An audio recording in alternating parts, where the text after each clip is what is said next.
With clients, we address also emotional intelligence, because not all the problems are just for our cognitive thinking. They are not just for our intelligence, they just cannot be solved in our head. I work with very intelligent people, and if all the problems they have could be solved just by their intelligence, they would have solved them already, but still they are experiencing stress, they are experiencing anxiety, sometimes depression, lack of understanding, lack of acceptance, and so on. And this is the place for emotional intelligence. And the more one is in a leadership position, usually the more emotional intelligence plays a role. Because one of the reasons is emotions are contagious, they spread very quickly.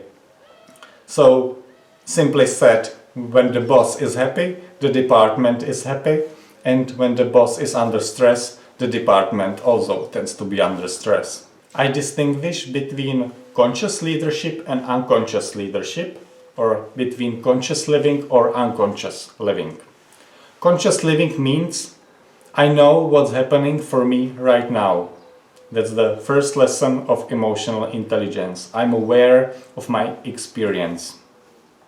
And it allows me to truly be at choice, to make proper distinctions, to be open, to be willing to learn, to embrace the spirit of discovery, rather than in the unconscious realm to be defensive or aggressive, to be closed or to be blaming. Let's say a colleague is giving a presentation and I'm experiencing some fear and anxiety, and I have the opportunity to ask myself, okay, what's that fear about? What's that anxiety about? I have an opportunity, when I'm aware of it, to articulate it, to communicate with others so they understand me and I understand them.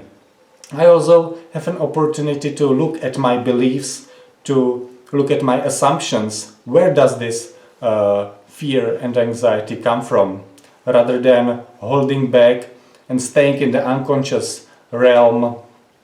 Because when those feelings are unaddressed, they drive me from beneath the conscious surface.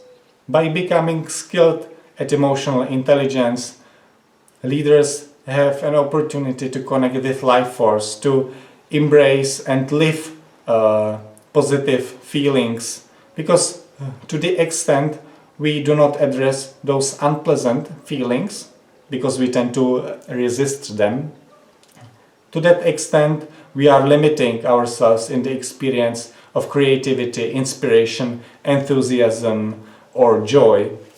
So by cultivating emotional intelligence, leaders can really inspire others and be a true examples for them.